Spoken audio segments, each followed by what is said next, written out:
All right, I'm only going to listen to one of these segments here. I can choose one of these. I think I'm going to go with the last one. Woke politics are a distraction from our common enemy, the billionaire class, because I think I'll disagree with the liberal and Piers Morgan here. So that's always nice. This video looks so funny. Like, I can't believe I was not recommended it the day it was posted, but I guess my algorithm's just cooked now. My surrounded claim is that discussions of woke politics are merely a distraction from our common enemy, the billionaire class. So, as I just said, Now, before he talks, I did say I disagreed with him and agreed with him. The whole billionaire class thing it's stupid. It's just stupid beyond belief. You don't have to touch billionaires to do any progressive policy. That's just fallacy, misunderstanding of public finance. I would disagree. I would totally agree with the first section though, and I'm surprised if Piers Morgan wouldn't partially agree with this. The whole reason people are Republicans, the whole reason people are conservative, the whole reason people think Sean Hannity is a good purveyor of the news is because they have a strange caricature or cartoon of what a Democrat is. They think that the Democratic Party, if they were to register as a Democrat, they might as well be some green-haired person on TikTok, right? Who doesn't care at all about the law or studying, looking at empirical data or keeping track of presidents' track records or foreign policy. They only care about whatever neo pronouns or whatever, and that's not even politics. That's simply a distraction. Liberals don't think about that stuff at all. I don't think about trans people in sports at all. It's whatever the heck people want to vote for. That's my position in that. And I don't think about wokeness pretty much at all. My position on wokeness is that if you have a good DEI program that is not discriminatory and simply seeks to erase racism from the workplace, and that's totally fine. And a lot of DEI programs are like that. But I've not let him talk. these discussions of woke, whether we're saying that the problems in society are because of broke graduate students or people that are being mean to us on Twitter, ultimately it's all secondary to what really unites us. I think that it's woke to talk about the fact that the middle America, the industrial heartland of Britain have been hollowed out by forces of globalization, outsourcing jobs to places like China or India. All right, this guy is so stupid. Oh my God. Like, how are you, this is like flat earth. How are you denying the benefits of globalization and free trade? I don't understand. Look at all the empirical data on tariffs. This guy's like Donald Trump. He looks like Donald Trump. Malaysia or Vietnam, and that these talking about trans athletes, talking about what people choose to identify. Do you just not care about like workers in those places who have all of jobs because of globalization? Do you not care about something called specialization? Comparative advantage? This very basic economic stuff we know to be true, stuff that you benefit from. Like, this guy's not starting off very well. Themselves as it's all so unimportant, and 80, 90, 95% of what actually matters is what's going to put more money in people's pockets, what's going to let them have a dignified life for them and their family. That last part's true. He just has no idea how to actually accomplish that with public policy. And talking about wokeness, whether it's dead or alive, it's just a distraction, and it's really not important or relevant to most of our lives 95% of the time. Okay, I think you can, the first part I agreed with about the globalization. I think you're spot on. And also, I'm not trying to claim that the wokeism cultural war issues are more important than globalization or the impact, as you say, of nefarious billionaires around the world having too much power and money, with the disparity between them and the poorest parts of society. Billionaires are a problem when there's not enough regulation on their political abilities. If you want to look at the actual deadweight loss that rich people cause to society, if you segment it into their like consumption, when they consume luxury goods, and that's a deadweight loss on society. Of course, it's relatively marginal. It's minimal, but we should of course have a luxury tax to minimize that, to ensure that resources aren't being misallocated in that way. But overall, if you look at billionaires, except for a few of them, like obviously the oligarchs, the oil money, the insurance money, that is not helpful for society. But many billionaires, dare I say the vast majority of them, did make something that is beneficial for society, and they have amassed their wealth in a way that has benefited more people than it has harmed, and society would be probably worse off if they didn't exist. I mean, that's generally the take with rich people, right? As long as they don't consume their wealth, right? Rich people are a benefit to society as long as they don't consume their wealth, and they simply just, help produce stuff. If nobody's consuming anything, there's no cost to society. That's how this works. Now, if they consume, political favors, that's even worse, and that should obviously be regulated, and it is. The system we have in America isn't ideal, but that then you get into the space of government funded campaigns, which can be a good idea. Getting bigger and bigger. Well, I have very strong views about that. Nor am I trying to say that the debate about pronouns is in any way as significant as a debate I have all the time about the war in Gaza or the war in Ukraine. I just think you can have all these debates at the same time. And to pretend, as the woke left do, that none of these culture wars cut through or matter is to be completely deluded. And I would simply say to you that there was a... They matter insofar as they can be projected in the propaganda. As insofar as Donald Trump can buy an ad that makes them matter, that says, "Oh, Kamala Harris won't, denounce giving trans surgeries to illegal immigrant prisoners," and it's like, well, if you really think about that, if you think that gender dysmorphia is a disease, which all Republicans do, and there's certain empirical ways to treat those diseases. We treat other diseases in prison. So when you think about it, it's not that radical. But then when you put it in an ad, it's like not mentioning that the gender dysmorphia has to be pretty darn bad, demonstrably bad for something like that to get cured. Just like any other illness or mental illness in prison. Overall, the healthcare is not going to be as good in prison as not in prison, of course. But that's just that one talking point. UN report came out, and it said, I think it was 2024, nearly 900 medals in competitive women's sport, to come back to that issue we discussed, had been deprived from actual women because trans athletes had won them. That's a staggeringly large number of girls and women who've been deprived of their rightful medal competing in women's sport because of the altar of trans activism driven by the woke left. This is my trouble, Piers, with... So this is my trouble with the trans athlete debate, and why I don't care about it is because I have no metric to compare, both moral claims. So I can't compare how important it is for 900 women to get second place instead of first place. There's no human right that says that under international law. That's just not a thing. And then we can look at the other side and say, well, shouldn't, as a society, we should be pulling all the stops to make sure gender dysmorphia is combated? Then I would ask for the empirical evidence that trans people in sports actually helps with gender dysmorphia. Like maybe that exists. But there's two benefits to both worlds. One where there is complete inclusion in sports, and one where there isn't. Because as a society, we value this kind of binary system in sports. As much as people might not be able to make sense of that, we do value it, and we do value competition. I just don't know what's more important: this theoretical benefit for gender dysmorphia, or women getting second place instead of first place. It's just so minimal on both sides, and I have no way to measure it, that I just let people vote for it. And it seems like people vote in a way that they want to keep this binary sports system, and I have no problem with that. About trans athletes, because functionally you're talking about 900 medals given out to people. I don't know. Not enough for you? My thing is that an 8-year-old winning a track and field meet doesn't really affect me. What about Riley Gaines? California. What about Riley Gaines, who's done a campaign?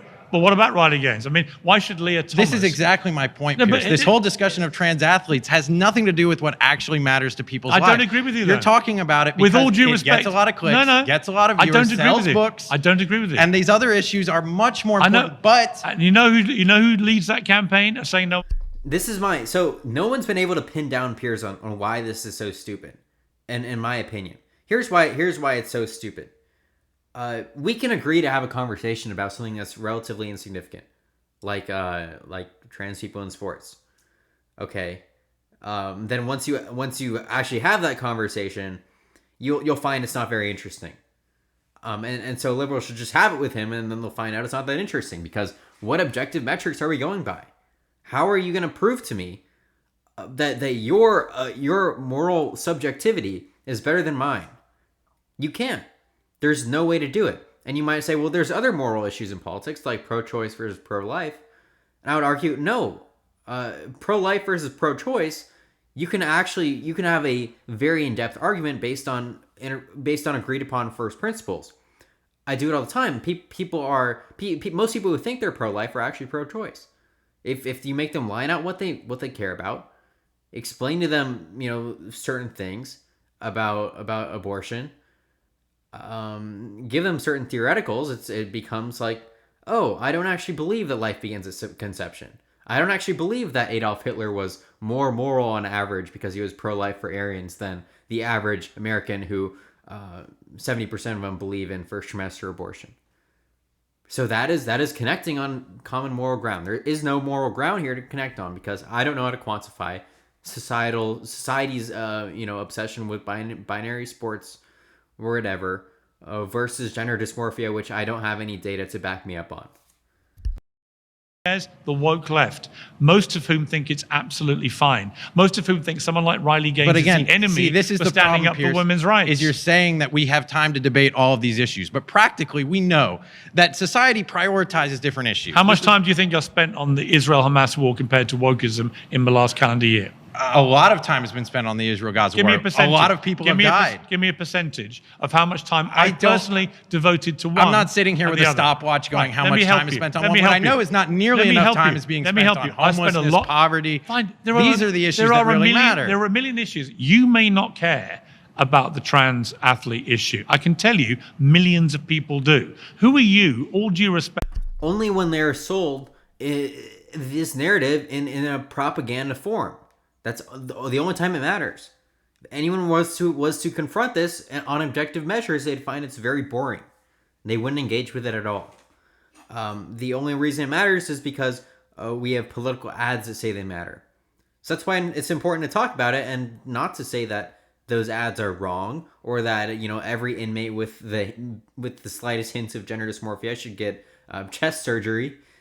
No, it's just the proper response is to mediate it and say, we don't know. This is why we have democracy, so people can vote on this. And it's kind of disingenuous for people to be throwing this propaganda around as if they know what's best or as if they decide what subjective morality society's going to vote for.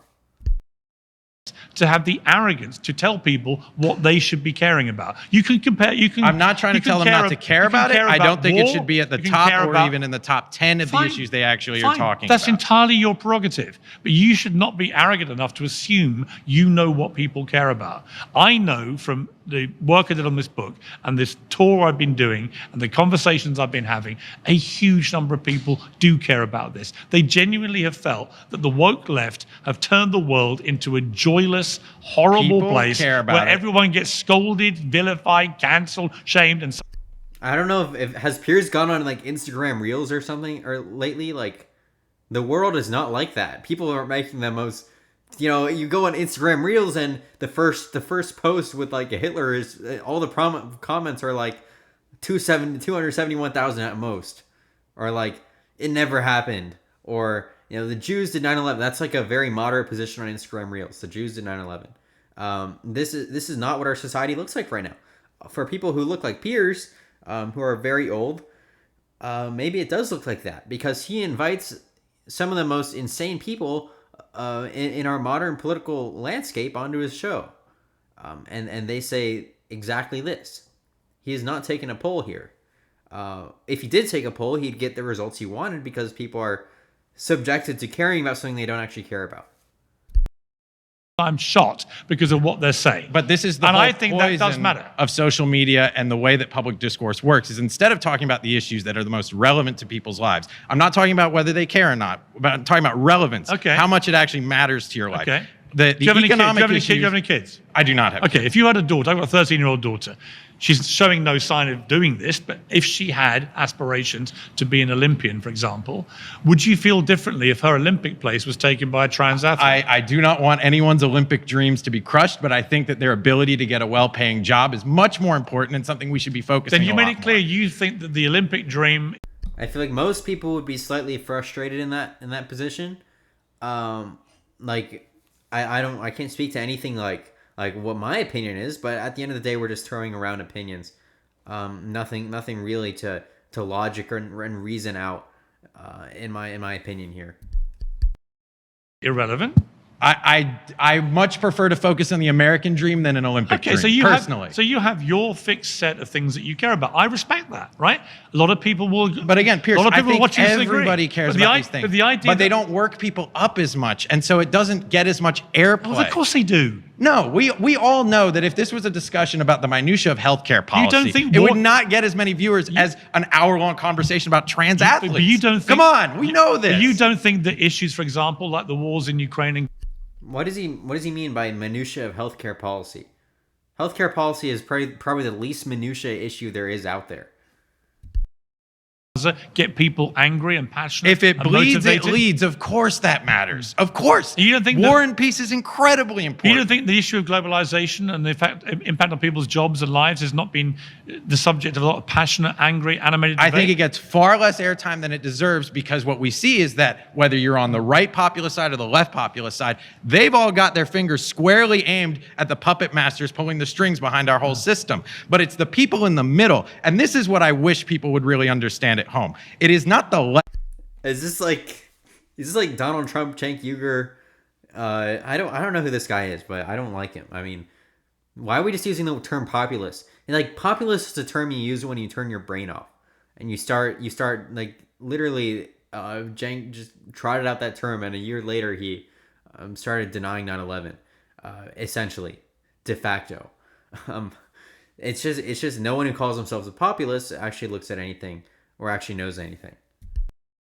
That pushed woke politics or identity politics. It was neoliberals who wanted to have the current system maintain the status quo, but give people who hadn't had a stake in that system more representation within it. But the fact is that for most people, whether the CEO of Lockheed Martin is a trans black woman does not matter. What matters for most people is whether they have a job that actually is able to pay the rent, I would say, that they can have a hope of owning a home, that they can marry who they like to. That stuff matters. It only matters if the black trans leader of a company has only got that job because they're black and trans and not on ability.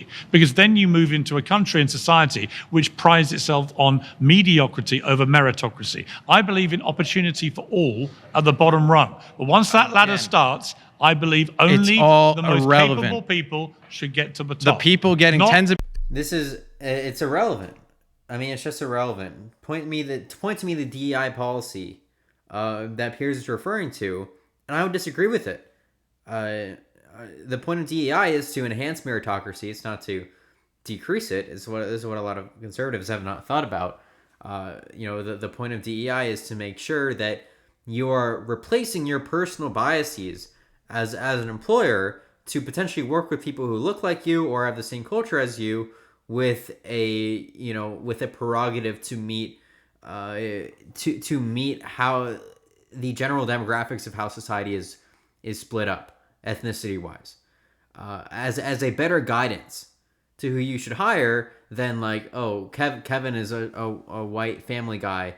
I would like to work with him instead of this other guy who has different culture than I do. That's what DEI is. It's supposed to be more blind. In general, have more blind outcomes. It's not color blindness. It's just meant to decrease the possible leakage of meritocracy that could happen with the employer's inherent preferences for who they should hire. The stock options are not my priority. But you know what, it's the person making minimum wage that's my priority. The best quote about DEI I've heard was Stephen Pinker, who said that rather like the Holy Roman Empire, which ended up being neither holy, Roman, or really an empire, that's what DEI became. It's supposed to be diverse, equal, and inclusive. Ended up being none of those things. And that's the problem. So we should be, look, one of the good things about this conversation, it's been a conversation. I don't think enough of this happens when people don't just scream at each other. I've actually found this an engaging environment to talk in. I like being challenged. Everybody wants the latest and greatest tech, but when it comes to health, Whoop is on another level. Whoop isn't just a tracker. You've all given me a little something to think about, you in particular, that's why I brought you back. These are good conversations to have. I'm not saying you're intrinsically wrong, that your priority list is not more important. I think it probably is, right? But I also think the idea that millions and millions of people around the world, tens of millions, hundreds of millions probably, do not care about those other issues is deluded. But this is why I chose the prompt that I did, because I know that when I get upset, They don't care about them, they'll vote on them. It's a different thing. So if you're having a good faith discussion, democracy aside, winning elections aside, you're going to talk about something different than if you're having how do we win an election conversation, which is where Piers' position becomes true, the other guy's position becomes false, and vice versa. something, it clouds out a lot of other things that I should be thinking about, but I get so focused on the thing I'm angry about. This is why woke politics has become such a useful canard for people of all political persuasions, because it does get people working. Okay, so as soon as you acknowledge it's a reality in society and you have to talk about it, your whole point is done. Because you're saying millions and millions of people talk about this and care about this, but it doesn't really matter. They just have it wrong. It's like, so I'm not going to talk about it. And it's like, how are you going to tell them that they're wrong and they shouldn't really care that much about this?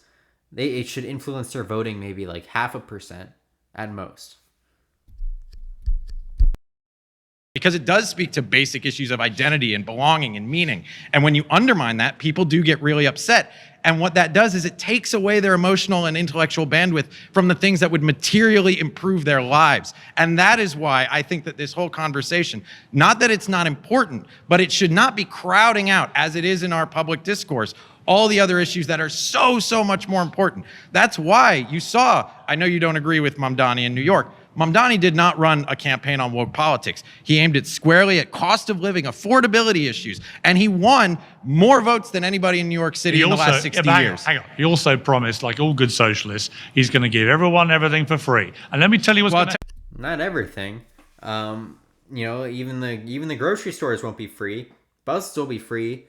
That'll be fine as long as he squares the finances and make sure people don't sleep on the buses, and everything will be fine. It's like not that big of a change. He's going to do rent freeze. That's not a very good policy, but it won't destroy anything. But buses are free for most people in New York already. Let me tell you what's going to happen with Mamdani. You can take this to the bank because I thought they were just very cheap.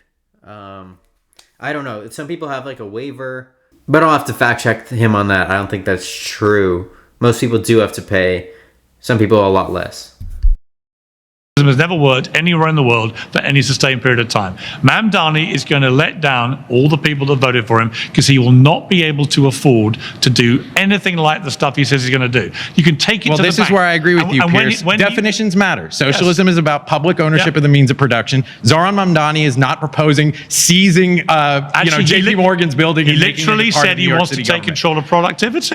Yeah, he did say he wanted to, but of course he can't do that. That's unconstitutional. No matter how much power he gets, he'll never be able to do that. And he probably doesn't want to at this point. He's flipped on many things. That'll probably be one of them, because this is a stupid economic policy. Only time it's ever been proposed in American politics really is 2019. Bernie Sanders had an idea for like some of the largest companies in the United States to slowly increase their workers' financial stakeholdership in the company. And it was just not a coherent policy. Automatically giving every worker a financial stakeholdership it's incomprehensible. Completely incomprehensible.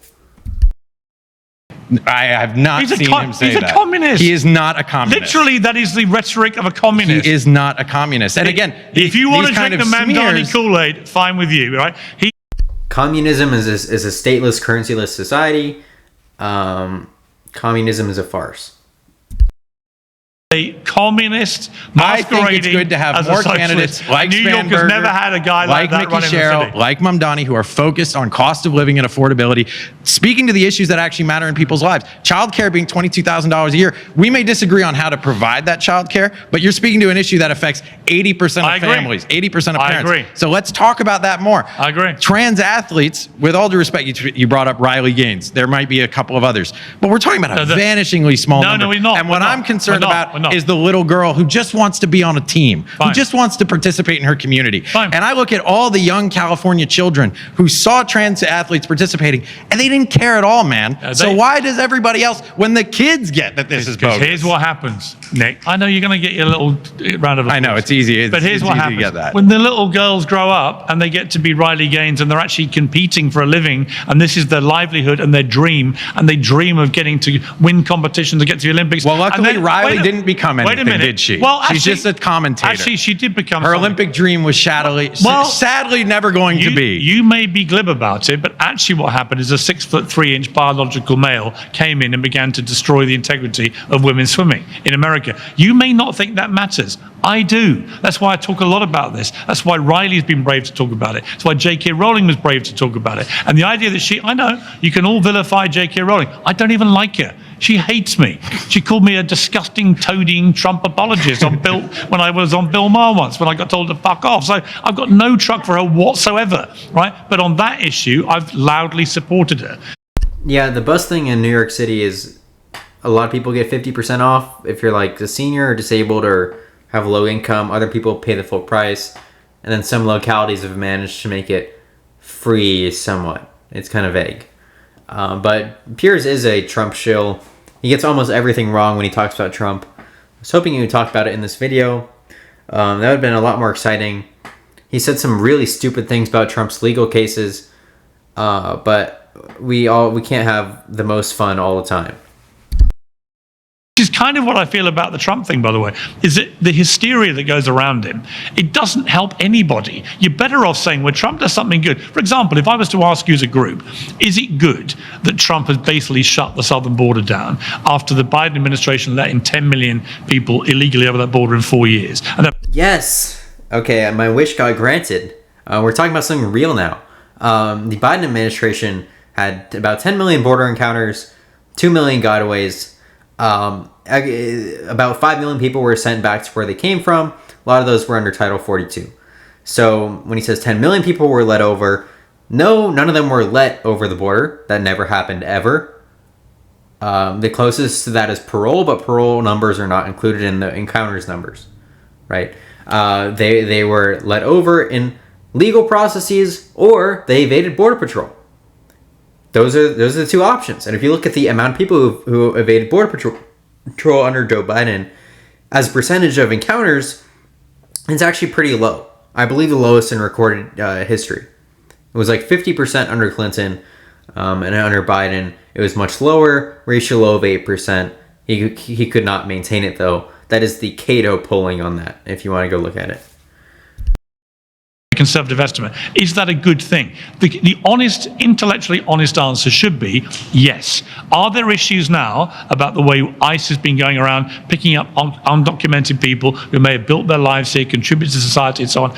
Absolutely. I'm glad you made the point for me, so I didn't have to. Absolutely. So there are caveats to my support. Well, there's other points. It's like, what did he do to shut off the southern border? He shut off all the services that the southern border offered.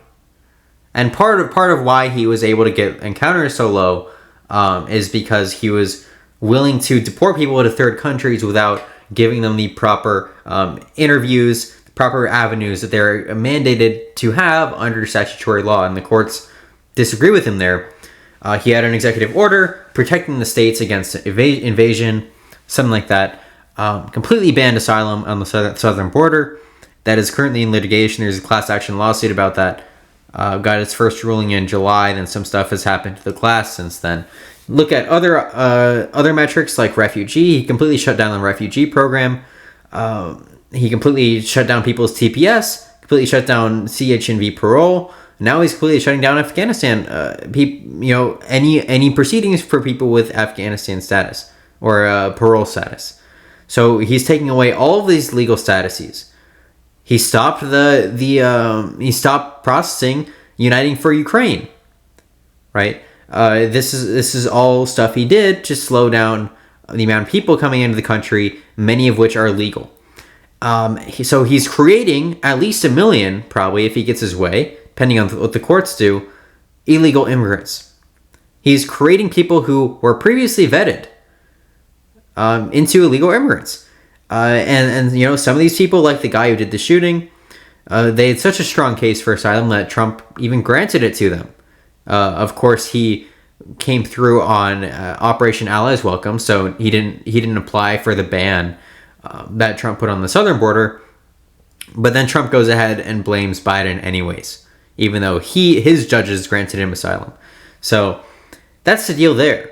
Nothing good has happened with the border. What do you mean close the border? Describe to me an actual process in which the border is closed.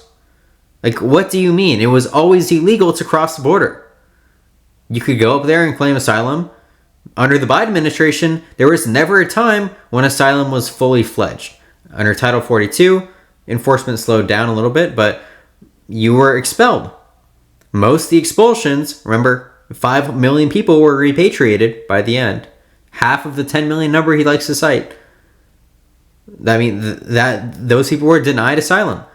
Under his 2023 Lawful Pathways Executive Order, people were denied asylum if they did not apply in a third country, even if that third country did not have a functioning asylum process, or had just a very slow asylum process. And then 2024, unless you lived in a place where you could not access the CPP-1 app, you had to wait in a 10-month-long line in order to get your asylum process. Or else you had to overcome certain hurdles, like being an unaccompanied minor or a victim of trafficking or manifestly are about to be tortured, right? Joe Biden did his fair share to limit asylum, and that's why encounters, but by the time Trump got in, were around where they were when Biden took office, when Trump left office. So I'll have to look at the number on the encounters again.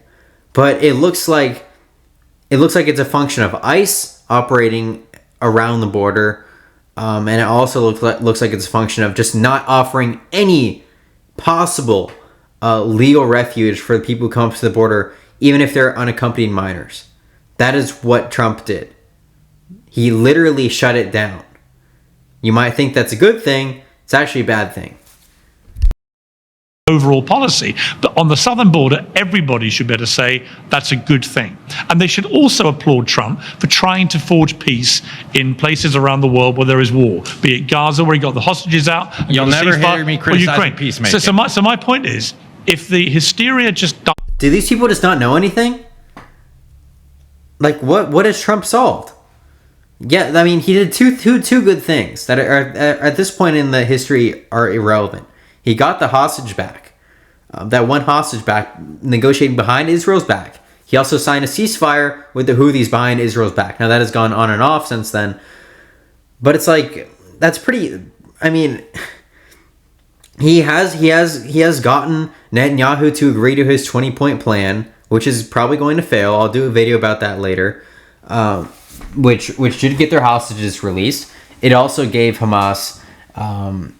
It also released 2,000 prisoners. If Biden did it, it would be called Biden's terror plan. Many hundreds of life sentencers, actual terrorists released. But that's fine. The hostages got released. Now you have no basis to move forward on, right? The hostages were only released at this point because they were always going to be released under Trump because they lose their value over time, and Israel's just going to go all out anyways. Hamas made the calculation to do it. And that's totally fine. But now you're stuck in a place where Hamas is half of Gaza. They went in and executed the Palestinians who they thought were treasonous. Hamas is half of Gaza. They show no signs of giving any of it up. They're remilitarizing. The IDF has half of Gaza, but now they're under pressure not to do anything. So now you're just stuck where you were in 2023, October 6th. It doesn't seem like it's going to go forward at all. And now you're just resetting the clock for the next October 7th, unfortunately. So that deal was always going to happen. It was always contingent on Netanyahu, succumbing to certain things. And he did succumb to those things. And Hamas did succumb to a little bit, less than Netanyahu did. Down a touch. And actually we try and do what we've done here, right? bring people a bit more together, have a bit more consensus, give credit where it's due, criticize where it's due, but sometimes agree to disagree. I'm not saying you're wrong with your priority list. I'm just saying that I think to exclude these other things is disingenuous from my perspective, because I think it is important. But we can agree to disagree about that. And I'm not saying that your priority list is in any way invalid, because it's not. Well, I think we found some middle ground here. Yes. That's the wrong show. Yeah. You know what? Just in case they want to end it. You know what, Nick? I've always hated you. Thank you so much. Thanks, Coach. Appreciate it. I think he's intentionally not really aligned with either. I think he likes to punch the left from the center. I think he likes to punch the right from the center. I think he's kind of all over. I think Piers Morgan just doesn't know what he's talking about. I've never heard him say anything smart. He'll praise the Gaza deal, not mentioning that the only thing that happened in phase 1 was a prisoner exchange 100-1. Literally all that happened, right? And then, as I mentioned, demilitarization wasn't promised. Nothing was promised that would actually move anything forward in any way. Not a concrete promise for Palestinian self-determination. That of course was out the window. How the heck can you call Trump a peace president? He's just kind of going with the flow here, and that's all you can do sometimes with foreign policy, and that's fine.